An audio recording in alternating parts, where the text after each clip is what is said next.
Do you remember back when you were a kid, when you would be heading home after a day out with friends and or family? Did you ever look out the window, hearing music in the background, whether it was from your own phone or on the radio or something, or maybe someone blasting it around you, and completely envision a whole scenario with it? When was the last time you allowed yourself to daydream freely? Especially if you are an adult now, do you have a harder time now than ever to picture alternative possibilities? I know that was a bit of a mouthful, but while you take some time to think about it, let me introduce myself. Hi, my name is Aleja, but you can call me Lay. Welcome or welcome back to A Little Atypical, a space for the deep feelers and unconventional thinkers navigating wellness, personal development, and lifestyle with a little more nuance. I'm here to bring fresh energy to the beauty, wellness, and personal development space by having the curiosity to dig beneath the surface. I'd like to talk about typical topics from a not so typical perspective, and that's exactly what we're going to do today. So, this month and next month is a little different than how I regularly post. So, if you're new here, most months I aim for about 3 posts per month. And of course, I do post content on other platforms such as Substack or just regular social media. And in terms of content, I usually post more step by step content, reflection type content. However, for the summer, my intuition just kept telling me to do something different and step out my comfort zone. And I truly did not know what that would look like until last minute. July specifically was inspired by something I used to do back on my YouTube channel back in 2024, which was basically open one letters, but the difference is I would basically write a pep talk and then have affirmations flashing on the screen with some images and stuff like that, which led to the first Listen When episode, which was last episode. And that was basically affirmations for if you are looking for something to boost your mood. And there were 5 different categories, I believe. And I just think it's something you can constantly go back to, and I'm hoping the same with this one. So today I wanted to take it a step further with a practice I started doing this year to get better at visualization and basically give the vibe of a multiverse mood board. So think of this episode as a closet of different lives, and you're just trying on outfits to see how they fit. I've built 4 distinct alternative realities for you. These aren't dreams, they are essentially reflections of a future that already exists for you on a quantum level. Your only job right now is to put on your headphones, suspend your belief, and actually occupy the space. Pick the vision you need today, or sit through all 4 to completely adjust your frequency. And with all of that said, let's begin. Portal 1, the high vitality vessel, health and radiance. The vibe, you're glowing because your body is cared for. You aren't doing the quote unquote most, you are doing what feels aligned for your capacity of health. A tall glass of water within reach. Your skin feels hydrated, your breath feels open, and your nervous system feels calm. You move slowly at first and stretch because it feels good. Then you realize you have that steady, quiet stamina that doesn't come from anxiety. Everything about you reads rested, nourished, regulated, and luminous. The sensory script. The alternate wakes up in the same life, but the energy is different. It's like your soul finally dropped into a reality that was already waiting for you. You open your eyes, and the first thing you notice is what's missing. No heaviness, no dread, no bargaining. Your body feels cooperative. Breath is easy. The room feels quiet inside your nervous system. And here's where your version of health gets to be the main character. Maybe your healthy is deep, uninterrupted sleep. You realize you actually slept through the night and your brain feels clear of fog. Maybe your healthy is stable energy and digestion, less inflammation, a calmer mind, or finally feeling like your hormones are working with you. Maybe your healthy is consistent movement after being sedentary. Nothing extreme. You naturally get up, stretch, walk, and realize you're not forcing it. It's just happening. And maybe as the alternate keeps showing up, they start to challenge themselves, adding a little strengthening, trying a new class, or making movement feel like play or connection. A walk becomes a reset. A workout becomes a mood boost. Stretching becomes a way of coming home to your body. It's a non-negotiable part of your life now. You provide yourself care this way consistently without bargaining. Picture it in specifics that feel believable to you. Your water tastes extra good, so you look forward to it. Your skin feels softer. Your posture is relaxed but tall. You catch yourself moving around your space like someone who expects to feel good. By mid morning, you've done something that the old you would have called quote unquote a lot. Maybe it's getting most of your steps in. Maybe it's a strengthening session. Or maybe it's simply starting the day without hitting snooze 5 times. Either way, it counts. You eat in a way that feels like devotion instead of punishment. Maybe it's chicken salad, avocado toast with fruits and a latte. Maybe it's a smoothie. Maybe it's leftovers from dinner that you made that you put so much of your heart and effort in that is full of nourishing ingredients. Whatever it is, it hits your body like, thank you. And what is the most rewarding aspect, you wonder?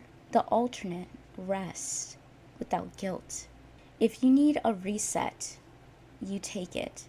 You give yourself 45 minutes, a breath, a pause, and you wake up feeling more aligned.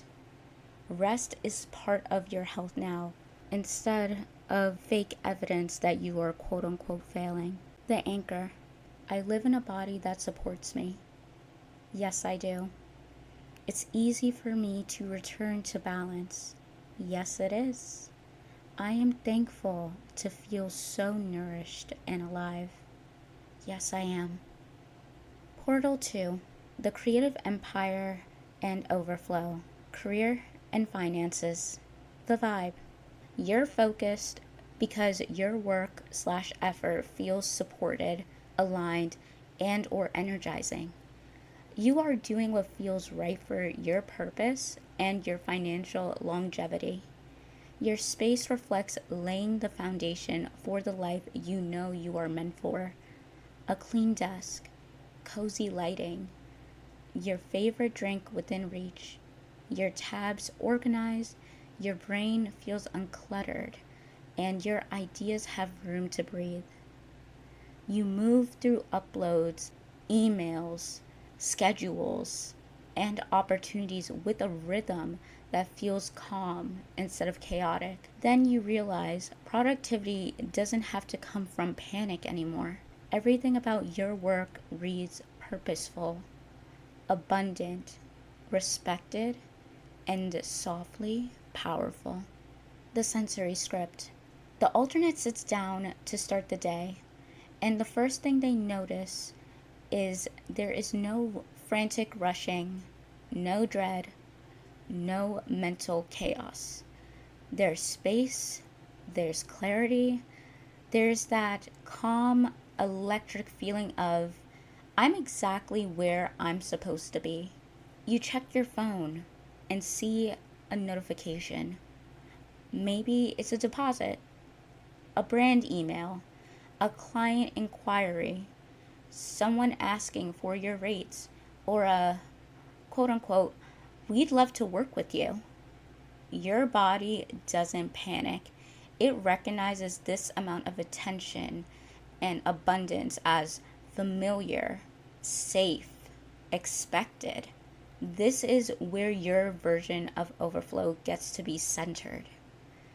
Overflow gets to look however it looks in your life, whether it's a traditional 9 to 5, shift work, or service work, a quiet behind the scene role, freelancing, or building something of your own, being a stay at home parent slash caregiver, or even a season where you don't work at all and your days are simply yours. Maybe your overflow looks like a consistent paycheck that covers everything: rent, groceries, self care, savings, and you can breathe again. Maybe your overflow looks like multiple streams of income that stack gently, like ads, freelance, digital products, consulting, money coming from more than one pond. Maybe your overflow looks like being paid to be yourself, your perspective, your voice, your taste, monetized without contorting into someone else. Maybe your overflow looks like a remote job with benefits and a calm workload where you're respected, supported, and not burnt out. The alternate moves through the day like it's already handled. An upload goes live, emails get answered without spiraling or overthinking, a blog post gets scheduled, comments are replied to with love without feeling like you have to be everywhere at once. You're not hustling, you're moving with intention. You take nurturing breaks with no remorse. You eat, you reset, you come back, and you do again, create again, whatever it looks like for you. Later, you check your analytics or your inbox one last time, and there it is, an opening, a message, an invitation, an opportunity that feels like the exact thing you've been asking for. The alternate smiles because it doesn't feel like luck. It feels like alignment catching up. The anchor. My work is valuable. Yes, it is. Opportunities find me naturally. Yes, they do. Money supports my life with ease. Yes, it does. Portal 3. The aesthetic chameleon. Self-love and visual bravery. The vibe. You're getting ready like your reflection is your own mood board. Mirror glow, perfume mist in the air, jewelry catching the light, an outfit laid out, the types you see on Pinterest, of course. You're not doing the most. You're not doing too much. You're doing what feels aligned for your version of confidence. You try things on without spiraling, without second guessing, and most importantly, without needing anyone's permission. Nothing feels like a costume. Everything feels like an expression.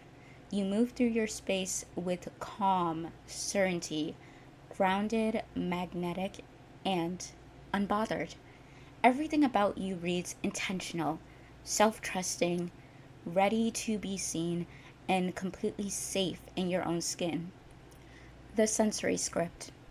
The alternate stands in front of the mirror, and the first thing they notice is no scanning for flaws, no nitpicking, no annoying voice in their head that says, I can't pull that off. There is no shrinking, there's no negotiating with your self worth. You're getting ready, and you choose from desire, not fear. And your version of visual bravery is leading your choices. Maybe your bold look looks like a red lip, a new hair color, a gentle, softer glow, a scent that feels expensive, or finally wearing the outfit that has been sitting in your closet waiting for you. And if your self love isn't quote unquote glam, that does not matter. Maybe it's you in a simple, clean set, moisturized, hair done, nails neat, feeling put together in a way that makes you feel respected by yourself. The alternate notices how they move. Shoulders relaxed, jaw unclenched, you're present within the moment. You step outside, or log on, or walk into the room. People's opinions don't get to enter your body, compliments don't inflate you, and judgment definitely doesn't shrink you. You're not performing, you're expressing. You're allowed to be a different version of you. You don't owe anyone consistency that costs you your freedom. The anchor. I am safe to be seen. Yes, I am. I get to express myself freely. Yes, I do.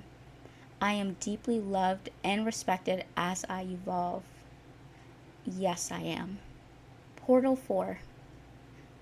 The chosen sanctuary.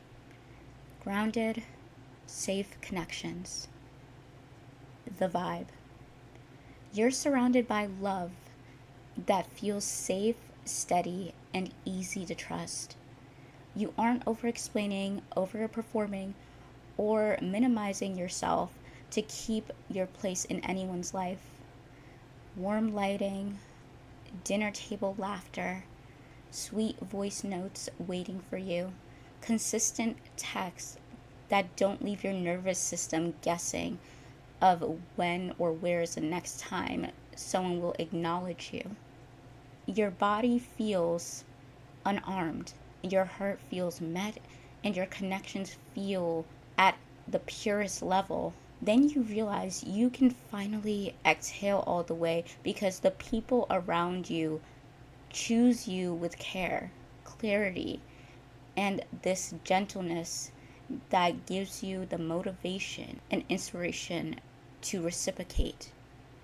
Everything about love feels reciprocal, grounded, secure, and consistently peaceful. The sensory script. The alternate is surrounded by a connection that feels pure. And the first thing they notice is with these connections, there's no anxiety spikes, no guessing games, no walking on eggshells. The body relaxes around these people by default. Maybe it's the laughter around the table. Maybe it's the random little voice notes that make you feel understood. Maybe it's a relationship where communication is so consistent, you don't have to decode anything. You can feel it in your body. Your shoulders drop. The only time your stomach clenches is from the laughter you get from being around these people. You're not bracing for abandonment or criticism. And this is where I want your version of safe love to take the driver's seat. Because maybe it's friends who protect your name in rooms you aren't in. Maybe it's family dynamics with boundaries that are actually respected and peace that doesn't require you to disintegrate. Maybe it's the partner who texts back with intention, makes plans, follows through, and doesn't make you feel like you're earning your care. It's just natural. The alternate speaks honestly and is met with curiosity instead of defensiveness. You can be soft without being punished for it. You can be deep without being quote unquote too much. You can be as much as yourself that you feel like you need to be. And the miracle within this is you don't feel like you have to perform to keep these people around you. You simply are yourself and you are chosen in that. And every time you're with these people, it feels like home, coming home. The anchor. My relationships are safe and mutual. Yes, they are. I am chosen without performing. Yes, I am. I am loved for who I really am. Yes, I am. We are bringing it back to the present. Take a deep breath in, hold it at the top, and as you exhale, open your eyes. Look around your current space. Here is the trick with the law of assumption. You don't wait for the physical world to shift before you change. You look at your current space, current bedroom, your current desk, your current mirror through the eyes of the version of you that already has it all. The alternate isn't in the future. The alternate is right here, right within you because you felt them. Carry them with confidence into the rest of your day. When I first started doing this practice, as I mentioned at the beginning of this episode, it was when my book club was reading The Midnight Library.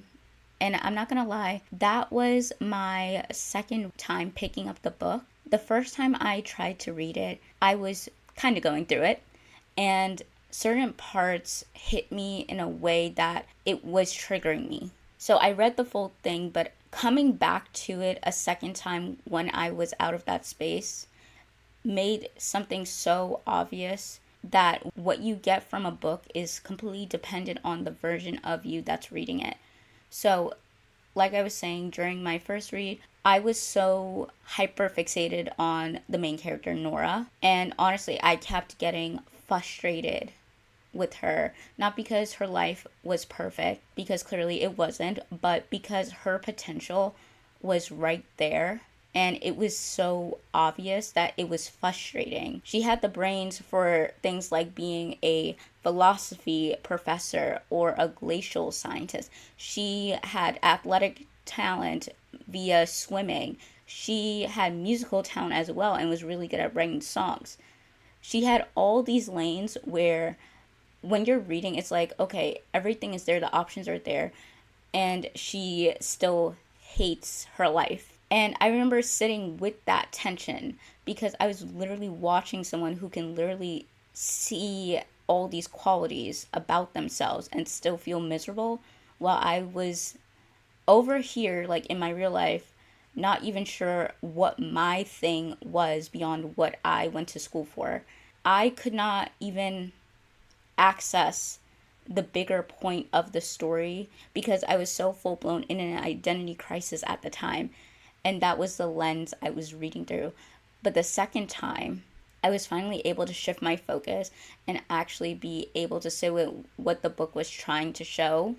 Well, one of the many things, which was one small choice can reroute your entire life.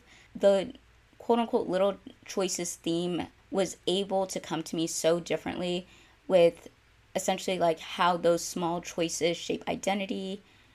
And because that is something I'm picking up as a theme in my life right now, along with like womanhood and community and who we become when nobody's watching, I feel like that's why I was able to want to create this aspect, this type of episode. And obviously, as I've been expanding what I've been reading this year, I'm like currently halfway through The Bell Jar. And, yes, it is one of those books where some parts are definitely problematic when you're reading it through the modern lens. There's still so much people can take from it, like mental health, that, suffocating feeling of having too much possible futures and not knowing which one is truly yours. What really stood out to me is how much it is about like self-concept getting shaken. And maybe it's also because I'm reading the novel that inspired like 1984. And funny enough, I found out that's the book we're reading next. And I just feel like these themes keep following me. So quick spoiler warning, but nothing too crazy. I just wanted to say that in case you wanted to read either of those books. But if not, you can continue listening. But Esther's concept in The Bell Jar is influenced by her uncertainty around choice, specifically the pressure to do the quote unquote right thing, the traditional thing, the expected thing, versus pursuing her ambitions, all while in the phase of having poor mental health. Whereas in We, D503's self concept gets challenged, but in a different way. He's like built his entire identity around like logic, order, and certainty because that's what his society worships. Then he starts experiencing things that don't fit into that type of society, like the little boxes, such as emotion, desire, contradiction. And the book literally frames it like he's gaining a soul. Like feelings are some type of primitive disease that come from their quote unquote ancestors. But really, it just happens when you've been conditioned to believe there's only one correct way to live. He's someone who always needed an answer, like always needed certainty, and life is inherently uncertain. It's completely absurd. And trying to control it is ironically the most illogical thing a person can do. So while I might circle back to like talking about these type of things in my August episodes, because next month is all about the reality of going for your dreams. And it's funny because the card I keep pulling for myself in my personal readings is Taurus Full Moon. Your dreams need a practical plan. Anyways, speaking of card pulls, obviously I want to close us out with one before we fully end. If card pulls aren't your thing, and this is usually where you click off, thank you for listening. And be sure to come back next month because this is the last week of July when I'm trying to post this. Follow so you can stay up to date with new episodes, catch up on old episodes, and rate the podcast 5 stars so more like-minded people can add this to their rotation of content. Anyways, I'm asking the cards to reflect the themes of August for everyone in our community. I decided that I am using the Animal Spirit deck because for the majority of the year, it's been either like the self-care deck or Moonology deck, and I feel like, I guess, pulled to use this deck right now. And the card we received was the Owl, and it says, Owl, abundance, clairvoyant, treasures. The owl is a mysterious and otherworldly creature found in folklore from east to west. The white owl in this particular deck is the companion of the goddess Lakshmi. I'm very sorry if I butchered that. And represents wealth, beauty, and good fortune. When the owl card appears, it's an omen that a boon or treasure is on the way, either in spiritual or material form. With the owl's wisdom on your side, you'll quote unquote see and quote unquote know exactly what to do with this boon, how it can further serve your dharma and bring abundance to the world. Trust that the wellspring of treasures is infinite. When in balance, generous, trusting, secure. When out of balance, money quarrels, scarcity, to bring into balance, an offering. Okay, honestly, this card pull is kind of funny to me because I've been seeing a lot of owls on social media because, I don't know, I've been getting a lot of owl edits on my feed because one of my mutuals reposted a Love Island clip, and if you know, you know, it is not a For You page, it is a For Us page, and usually when you follow someone and they repost, it shows easily. But anyways, from what I specifically saw, I've been seeing like that, and then people who like actually watch the show started asking like what is like the meaning of seeing an owl spiritually. And you know, comments were doing what comments do, arguing if it was a good omen or a bad omen. But honestly, I feel like it depends on the context. That's why I like, especially like in this deck, that it tells you in balance versus out of balance, because it's basically saying this symbol can show up as a blessing or a mirror.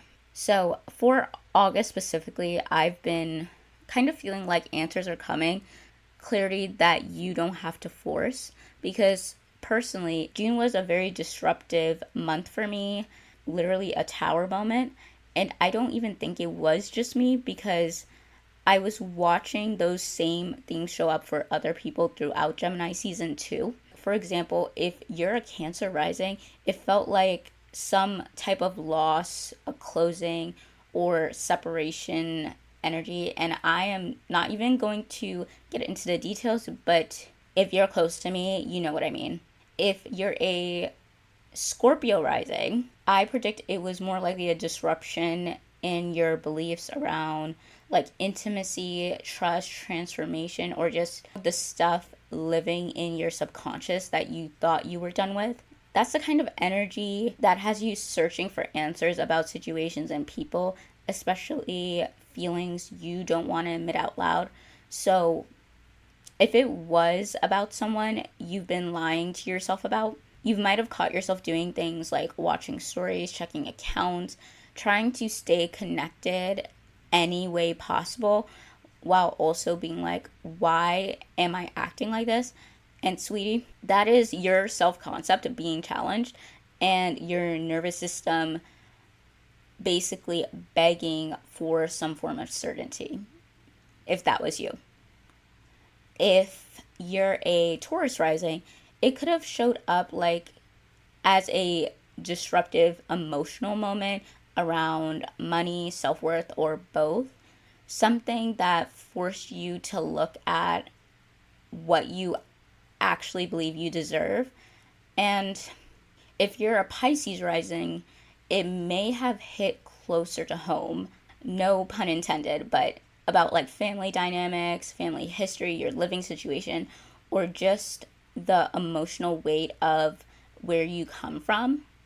And I'm just naming a few examples, but my point is the themes were loud. So July, as a result, felt like the month of taking action, making moves, having conversations, facing what needs to be faced. So I personally was feeling like August feels like the payoff, not in a like everything is perfect type way, but like in a way where you finally understand why these things were happening. And with the owl card, when it says like offering, I don't think it means mainly physical offering that would bring you into balance. I think an offering can be things like taking initiative and having conversations you've been avoiding, helping someone when they need it, offering an idea or a suggestion, offering your effort by finishing something you keep putting off, just anything like that. Sometimes it could be to another person or to yourself. So I believe August is going to reveal two things. Either you're going to be rewarded with a tangible outcome, like abundance in a material sense, or you're going to be gifted the truth, like abundance in knowledge about the real source of your scarcity or whatever is troubling you.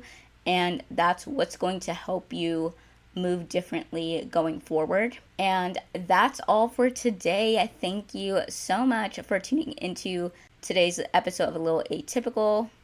If you found this helpful, don't forget to subscribe and share this with someone who might need to hear this message. Remember, view the description box where you can find important links such as the one to my website where there's so much more, and my Substack where I am just extremely active. So also, I'm very sorry if this had a lot of background noise. I am literally recording at the middle of the night, like literally it's 12:46 a.m. right now, because I can't get anything done like during the day because of how hot it has been. And yeah, but until next time, have a good day, evening, or night, and stay authentically atypical. Okay, bye.